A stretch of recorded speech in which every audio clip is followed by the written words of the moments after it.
अस्सलाम वालेकुम ख़वातीन हज़रात, welcome back to another episode of Karachi Kahani. मैं आपका होस्ट मुजम्मिल और मेरे साथ होस्ट मौजूद है हम्माद। आज हम कराची के अवाम की तरफ से जो हमें एक पॉलिटिकल कन्फ्यूजन नज़र आ रही है पिछले कुछ अरसे से, और उसकी वजह से हमें जो एक पॉलिटिकल शिफ्ट देखने को मिला है, हम उसके बारे में बात करेंगे। मेनली अगर हम बात करें तो 2016 से पहले हमने MQM की डोमिनेंस देखी और 2018 में हमने देखा कि PTI ने जो है वो क्लीन स्वीप किया। लेकिन अगर अब 2023 के बलदियाती इलेक्शंस की बात की जाए तो हमने देखा कि जमात इस्लामी और पीपल्स पार्टी हमें अभी तक जो है वो टॉप पे नज़र आ रही हैं। हालांकि एक मुकम्मल नतीजा इलेक्शंस का अभी तक नहीं निकला है, लेकिन अभी तक दोनों पार्टीज़ के दरमियान एक तनाज़ा जारी है कि हमारा ही मेयर बनेगा। तो बस आवाम की इसी पॉलिटिकल कन्फ्यूजन को डिस्कस करने के लिए और उसकी वजह से जो पॉलिटिकल पावर शिफ्ट है उसे डिस्कस करने के लिए हमारे साथ मौजूद हैं आज फ़हद अहमद साहब, जो कि जंग के सब एडिटर हैं। Thank you so much Fahd साहब for coming and being part of the show. Thank you so much Fahd साहब, आपने हमारे लिए टाइम निकाला। जिस तरह से मुजम्मिल ने एक ओवरव्यू दिया है हमें, तो मेरा आपसे जो पहला सवाल है ये है कि आपकी नज़र में ऐसी क्या वजह है कि कराची ने इतने बड़े पावर शिफ्ट लिए हैं। कराची के पॉलिटिकल सिचुएशन ने, मुत्तहदा कौमी मूवमेंट, फिर तहरीक इंसाफ, फिर जमात इस्लामी और पीपल्स पार्टी, जबकि कराची के लोगों का, जमात इस्लामी की अगर हम बात थोड़ी साइड में रखें तो पीपल्स पार्टी के लोगों को तो बहुत ज़्यादा हैरत अंगेज़ है कि पीपल्स पार्टी ने जगह बना ली कराची के अंदर। तो पीपल्स पार्टी ने क्यों जगह बनाई और जमात इस्लामी ने क्यों जगह बनाई, ये पॉलिटिकल शिफ्ट कैसे हुआ, और क्या वजह है कि तहरीक इंसाफ, जबकि पूरे मुल्क के अंदर उनकी एक ज़बरदस्त कैंपेन चल रही है रेजिस्टेंस की, कराची के अंदर बलदियाती इंतखाबात में उस तरह से जगह नहीं बना सके। जी, सबसे पहले तो बहुत शुक्रिया आप लोगों का कि आप लोगों ने मुझे मौका दिया, आप लोगों ने मुझे याद किया, थैंक यू। पहले हमें बात करनी चाहिए कि हाल से पहले हमें पहले कराची का माजी देखना चाहिए ना। अगर हम कराची के पिछले गुज़श्ता 20 सालों की बात करें, 2 दहाइयों की बात करें, तो कराची के अंदर बहुत सारी तब्दीली आई है ना। वरना कराची में हम देखते थे कि सिर्फ MQM के अलावा किसी दूसरी पार्टी को तो काम करने की इजाज़त ही नहीं होती थी, इलेक्शन में हिस्सा लेने की इजाज़त ही नहीं होती थी। आखिर क्या वजह है कि आज MQM नहीं है, बाकी सारी पार्टियाँ ग्राउंड पर मौजूद हैं। अच्छा, वाक़या कुछ हुए हैं कि 2001 के अंदर मुशर्रफ साहब जब सदर मुमलिकत थे तो कराची के बलदियाती इंतखाबात में MQM ने बाइकाट किया। जमात इस्लामी उसमें जीती। रहमतुल्लाह खान एक बुजुर्ग आदमी थे, उन्होंने कराची को बहुत काम किया, कराची के अंदर बहुत डेवलपमेंट की, KMC के स्कूलों को बनाया, हॉस्पिटल्स बनाए, सड़कें बनाई, पार्क्स बनाए। तो लोगों ने देखा कि कराची एक दुनिया का बेहतरीन शहर में शुमार होने लगा। उसके बाद 2005 में जब दोबारा बलदियाती इंतखाबात होते हैं तो MQM जीतने में कामयाब हो जाती है। वो जैसे भी जीती है तो जमात इस्लामी को शिकस्त का सामना करना पड़ा। तो मुस्तफ़ा कमाल उस ज़माने में नौजवान मेयर थे कराची के, और उन्होंने कराची को बहुत अच्छा बनाया, इसमें कोई दो राय नहीं है। अच्छा, मामला चलता रहा, ये सारी चीज़ें 2005 से लेकर 2009 तक MQM का दौर था और MQM का दौर ख़त्म हो गया, यानी कि बलदियाती इंतखाबात का वक्त, वो बलदियाती इदारों का वक्त ख़त्म हो गया। होता ये है कि मुस्तफ़ा कमाल साहब ने जो काम किया वो बहुत बेहतरीन काम किया, कराची को बनाया, मगर वहीं पे चाइना कटिंग भी शुरू हो चुकी थी। मामला यहीं ख़त्म नहीं होता। उसके बाद तकरीबन कराची में 6 साल तक बलदियाती इंतखाबात नहीं हुए। 2015 में जब बलदियाती इंतखाबात हुए तो उसमें जो MQM का मेयर आया वो बिल्कुल बेख्तियार था, यानी कि उसके पास इख्तियारात ही नहीं थे, और वो यही रोता था कि मेरे पास इख्तियार नहीं है, इख्तियार नहीं है, इख्तियार नहीं है, और कराची में काम नहीं हो सका। अच्छा, सिर्फ यही नहीं, इसी दौरान जो है अगर हम देखें तो मुल्क की सियासत में भी कुछ तब्दीलियाँ आई हैं। यानी कि 2001 में जमात इस्लामी जीती, 2004 में हार गई, 2008 के इलेक्शन हुए, जनरल इलेक्शन, उसमें जमात इस्लामी ने बाइकआउट कर दिया। 2013 के इलेक्शन हुए, उसमें कराची और हैदराबाद से दोपहर 1 बजे जमात इस्लामी ने बाइकआउट कर दिया। तो इससे क्या हुआ, दूसरे लोगों को स्पेस दिया गया। इसी तरीके से 2018 इसकी क्या वजह थी, मतलब बॉयकॉट करने की? यानी कि 2008 के जो इलेक्शन थे उसमें जो है वो जमात इस्लामी को एतराज़ था कि मुशर्रफ को नहीं मानते, हालांकि मुशर्रफ साहब ने तो इस्तीफ़ा दे दिया था अपनी उससे सारी चीज़ें, तो वो बाइकआउट करना उनकी एक सियासी गलती थी। 2013 के इलेक्शन में जो जनरल इलेक्शन हुए उसमें जमात इस्लामी ने कहा कि धांधली हो रही है, धांधली हो रही है, पोलिंग स्टेशन पर कब्जे कर लिए गए, तो बाइकआउट किया। 2015 के इलेक्शन हुए, जनरल इलेक्शन हुए, तो जमात इस्लामी को शिकस्त का सामना करना पड़ा, हालांकि PTI की इत्तेहादी थी। लेकिन इस दौरान MQM को बहुत उरूज हासिल हुआ। हमने देखा कि 2004 के इलेक्शन भी MQM ने जीते, हालांकि 2002 के इलेक्शन मुत्तहदा मजलिस अमल ने जीते थे, जिसमें जमात इस्लामी समेत दीगर मजहबी पार्टियां शामिल थी। 2008 में उनको बाइकआउट करना पड़ गया, 2013 में बाइकआउट करना पड़ा। तो 2015 के इलेक्शन में एमक्यूएम ने पूरे शहर से क्लीन स्वीप किया, जिला बस्ती पूरी जीती, लेकिन वो कराची को डिलीवर नहीं कर पाया। अब बात करते हैं पीटीआई की। पीटीआई 2011 से उठी है, 2013 में पीटीआई ने कराची से अच्छी खासी सीटें ली, 2018 में अच्छी खासी सीटें ली, तो लेकिन कराची को उन्होंने भी डिलीवर नहीं किया। जमात इस्लामी को वोट क्यों दिया? उसकी वजह थी कि जमात इस्लामी ने इस दौरान अपने इदारे जो हैं अलखिदमत हो गया, कोरोना के दौरान 2019, 20, 21 में कोरोना के दौरान जो है लोगों को राशन दिए, कराची के हर बड़े इशू पे आवाज़ उठाई कि इलेक्ट्रिक के खिलाफ, सुई गैस के खिलाफ, वाटर बोर्ड के खिलाफ, बहरिया टाउन के खिलाफ, और भी जितने भी इशूज़ थे उस पर जो जमात इस्लामी जो है वो फर्स्ट उस पर स्टेप पे नजर आई है। सिर्फ यही नहीं, जमात इस्लामी ने लोगों को जो है लोगों के मसले मसाइल हल करने शुरू कर दिए। सबसे बड़ा मसला बहरिया टाउन, मलिक रियाज के खिलाफ खड़ा होना, फिर उनको जिताना, फिर कैसे जीतना उनके, फिर उनको पैसे वापस दिलवाना। तो शायद यही वजह हो सकती है कि जमात इस्लामी को लोगों ने वोट दिया। ठीक है, जमात इस्लामी ने अपनी पॉलिटिकल कैंपेन करी और हर इशू के ऊपर आवाज़ उठाई और ठीक है किसी तरीके से उनको रिटर्न दे दिया। पीपल्स पार्टी किस तरीके से इतनी सीटें ले गई शहर के अंदर से, वो क्या वजह है? अच्छा देखें, पीपल्स पार्टी ने आखिर में कुछ काम भी किया है, सड़कों के ऊपर पैचअप शुरू कर दिए थे, तो ये वजह है कि इसने कुछ डेवलपमेंट के काम शुरू कर दिया। पीपल्स बस सर्विस वगैरह भी आई। अच्छा, मैं ये समझता हूँ कि जब 2016 में अल्ताफ़ हुसैन की तकरीर के बाद, एक मुतनाज़ा तकरीर के बाद, जब एमक्यूएम पे पाबंदी लगी, एमक्यूएम लंदन को ख़त्म किया गया, अल्ताफ़ हुसैन पे बैन लगा दिया गया, तो लोगों ने जो है ना अल्ताफ़ हुसैन के बगैर एमक्यूएम पाकिस्तान को, मेरा ख्याल है कि अभी तक जो है ना वो ऑन नहीं किया, उनको जो है ना अभी तक जो है ना ऑन नहीं किया, उनको पसंद नहीं किया है, शायद वो उनको सपोर्ट नहीं करते। तो यही वजह थी कि 2013 के इलेक्शन में 25 सीटें थी एमक्यूएम की कराची में, बल्दिया उसमें जनरल इलेक्शन में। तो 2018 का इलेक्शन आता है तो 4 सीटें नहीं मिली उनको बड़ी मुश्किल से। तो यही वजह है कि शायद एमक्यूएम पाकिस्तान भी खौफ का शिकार है कि हमें शायद वोट मिलते थे तो अल्ताफ़ हुसैन की वजह से मिलते थे, और इसमें कोई दो राय भी नहीं है। तो वो इलेक्शन में हिस्सा नहीं ले पा रही हो, जो जहाँ हिस्सा लेती है तो वहाँ उसको वोट अच्छे नहीं, जहाँ 1 लाख वोट मिलते थे वहाँ उनको 10,000, 12,000, 15,000 वोट मिलते हैं। अच्छा, पीपल्स पार्टी की जहाँ तक बात की जाए, लेकिन पीपल्स पार्टी जो है वो सिंध में 20 सालों से हुकूमत कर रही है, पहली बात तो ये। दूसरी बात ये कि पीपल्स पार्टी को आखिरी में ख्याल आया है कि अगर कराची से वोट लेने तो काम करना पड़ेगा। तो पीपल्स पार्टी में ऐसी बात नहीं है कि कराची में कुछ नहीं किया। पीपल्स पार्टी ने कराची की सड़कें बनाई हैं, कराची में लोगों को नौकरियाँ दी हैं, सबसे बड़ी बात।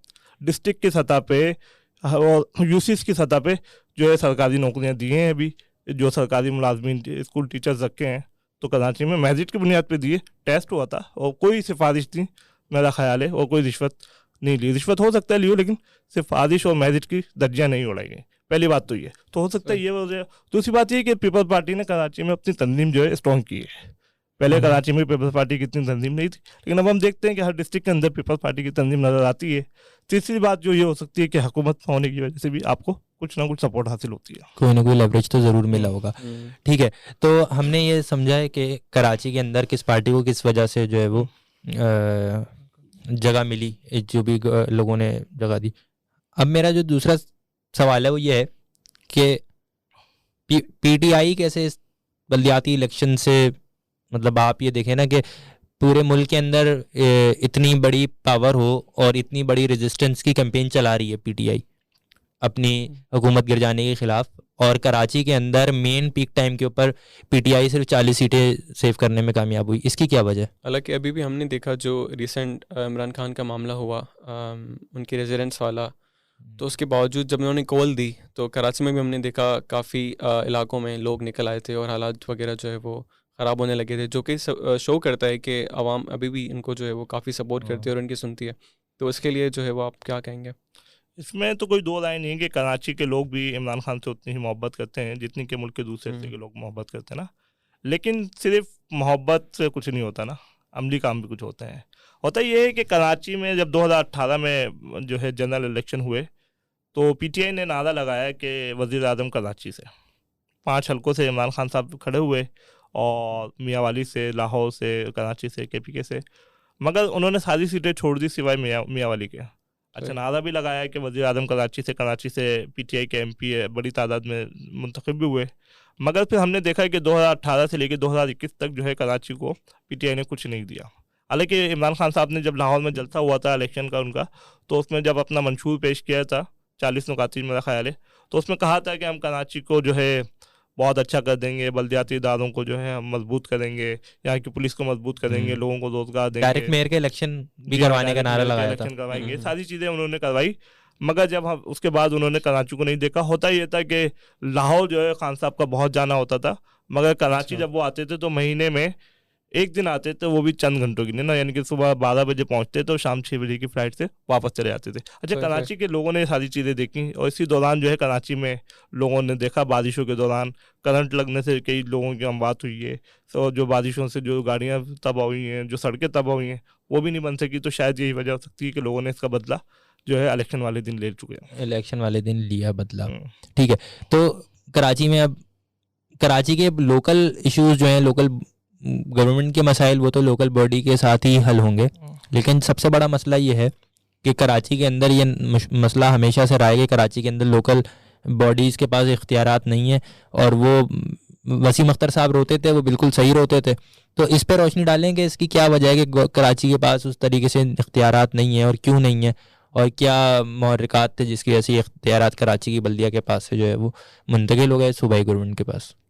अच्छा जी, सिंध असम्बली के अंदर जो है एक बिल पास किया गया था जो बल्दियाती ऑर्डिनेंस के नाम से था, तरमीम के नाम से। उसमें तरामीम की गई। बहुत सारे इदारे जो हैं वो जो बल्दिया के पास होते थे वो सिंध गवर्नमेंट ने अपने अंडर में ले लिए। सबसे बड़ी मिसाल उसकी अपना ये सिंध सॉल्ट वेस्ट मैनेजमेंट जो है कचरा उठाने की, ये जो अभी कुछ टाइम पहले हुआ था उसकी बात कर रहे हैं 2013 में हुआ था ये। सही। और उसमें एमक्यूएम ने भी उसकी हिमायत की थी। ऐसा नहीं है कि एमक्यूएम ने उसकी हिमायत नहीं की थी, लेकिन जब उन्होंने हिमायत कर दी, उस जमाने के गवर्नर ने साइन किए थे, वज़ीर आला ने साइन किए थे। 2011 की बात है, सॉरी शायद मुझे कंफर्म नहीं है, लेकिन उस वक्त जो है वज़ीर आला थे कायम अली शाह, और इस एमक्यूएम की तरफ से गवर्नर थे गवर्नर सिंध डॉक्टर शतुल इबाद साहब।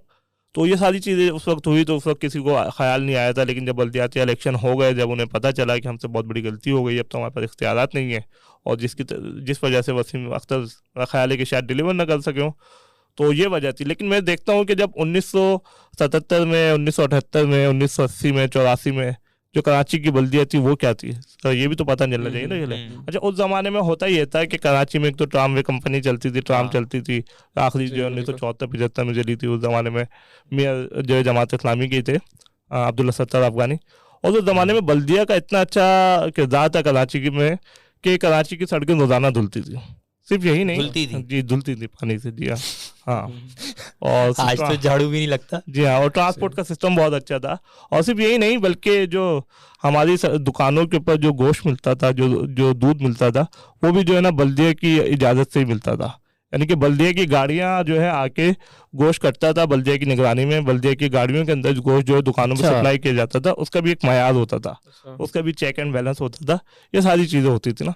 लेकिन अब हम देखते हैं कि अब तो कोई कहने पूछने वाला ही नहीं, अब तो सिर्फ कराची से कचरा उड़ है, तो यही बहुत बड़ी गनीमत है। इसके अलावा तो कुछ हो ही नहीं। हकीकत में ऐसा ही है कि मतलब लोग यही समझते हैं कि यार अभी कोई गवर्नमेंट आ जाए और वो ये कचरा साफ कर दे, ये मसाइल हल कर दे, तो भी हम खुश हैं। आज के 2023 चल रहा है, दुनिया कहाँ से कहाँ पहुंच गई है, और कराची वाले अभी तक यही रो रहे हैं कि हमारा कचरा उड़ जाए। और वो कचरा उठाने तो आती है, लेकिन रोड खोद के ही चली जाती है। हाँ, ये एक काम करते हैं और 4 काम और बिगाड़ देते हैं।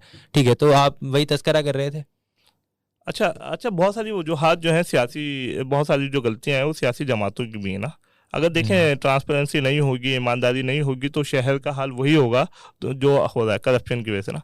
होता ये था कि हम देखते थे कि पहले जो है ना के इलेक्ट्रिक जो है के AC थी, वो तो खैर वफाक का इदारा, फिर वो बाद में के इलेक्ट्रिक बन गई है। लेकिन हमने देखा कि जो है एमक्यूएम की अगर बात की जाए तो उसने क्या किया कराची के साथ, वाटर बोर्ड के अंदर जो है हद से ज़्यादा भर्तियाँ कर दी उन्होंने, और इसी तरीके से एजुकेशन में भर्तियाँ कर दी। तो क्या हुआ है कि हमारा वाटर बोर्ड तबाह हुआ है, हमारा जो है वो एजुकेशन सिस्टम तबाह हुआ है। होता क्या था, अगर बंदा लंदन में है और उसकी नौकरी जो है वो वाटर बोर्ड में है, भाई क्या करते हैं, ड्यूटी पे कब जाते हैं, वो तो भाई तंजीमी काम करते हैं। सेक्टर इंचार्ज है, वो भी वाटर बोर्ड में भाई डायरेक्टर की नौकरी ले रहा है, तनख्वाहें सबने ली हैं, मगर काम किसी ने नहीं किया। तो वही वजह है कि उसका जो खुमियाजा आज हमारी कौम भुगत रही है।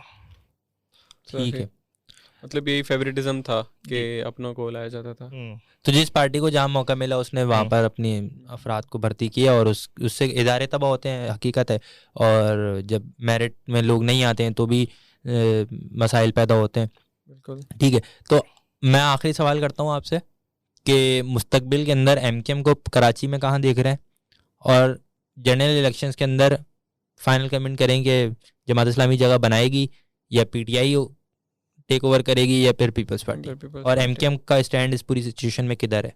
आप कराची के हवाले से पूछा है? जी, सिर्फ कराची सेंटर। जी, कराची के हवाले से तो यही है कि एमकेएम जो है वो अभी अपनी बका की जंग लड़ रही है, क्योंकि एमकेएम ने अभी पिछले दिनों ही जो है वो अल्ताफ़ हुसैन की जायदाद का केस जो है जीता है।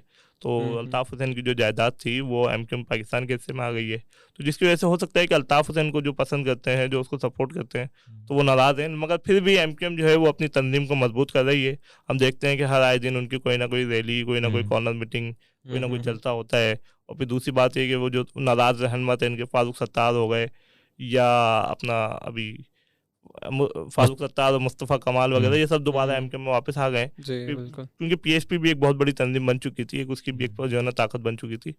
मुझे लगता है कि एमकेएम पाकिस्तान भी कुछ ना कुछ सरप्राइज दे सकती है, मगर अभी वो अपनी बका की जंग लड़ रही। जहाँ तक बात है जमात इस्लामी की, तो सिर्फ जमात इस्लामी के पास अभी सिर्फ हाफिज़ नईमुर रहमान का एक चेहरा है कि जो जमात इस्लामी दिखा रही है। बाकी उसकी तंजीम अब उनके लिए एक आजमाइश का शिकार हो चुकी है। बल्दियाती इलेक्शन वो जीत चुके हैं, और अगर वो कोई कारनामा अंजाम देंगे तो लोग हो सकता है कि उनको भी वोट दे सकें, वरना पीपल्स पार्टी का तो आपको पता ही है कि जो उनका वोटर है वो तो सिर्फ उन्हीं का वोटर है, उसके अलावा किसी का वोटर है। ऐसा ही है। और पीटीआई शायद यही वजह है कि जितना डिले पॉसिबल है किया जा रहा है लोकल गवर्नमेंट के नतीजे का, ताकि अगर वो आ भी जाएं तो कुछ टाइम ना मिले उन्हें कुछ कारनामा करने का। जी बिल्कुल ऐसा। ये पीटीआई की जहाँ तक बात करूँ तो मैं, अगर खान साहब ने कराची पे तवज्जो दी तो मेरा ख्याल है कि कराची वाले इमरान खान को अब भी मायूस नहीं करेंगे। अभी भी कराची के अंदर जो है बहुत सारे लोग इमरान खान को सपोर्ट करते हैं, मगर मसला यही है कि पीटीआई के लोगों ने क्या, खुद कराची के लोगों ने एक जो है ना ये आवाज़ बनाई थी कि जो है मेयर जमात इस्लामी का होना चाहिए और वज़ीर आज़म जो है वो पीटीआई का होना चाहिए। तो देखें, हो सकता है ऐसा भी हो सोशल जाए। मीडिया पे ऐसी चीज़ें देखी भी थी। ऐसा ही है। ठीक है, तो हम इख्तिताम की जानिब बढ़ते हैं मुजम्मिल फाइनल कमेंट के साथ। तो उम्मीद है कि आवाम को जो है वो आज की इस डिस्कशन के थ्रू काफ़ी इंसाइट्स मिली होंगी कि क्यों जो है वो एक पॉलिटिकल कन्फ्यूजन हमें नज़र आती रही है और उसकी वजह से जो शिफ्ट नज़र आता रहा है।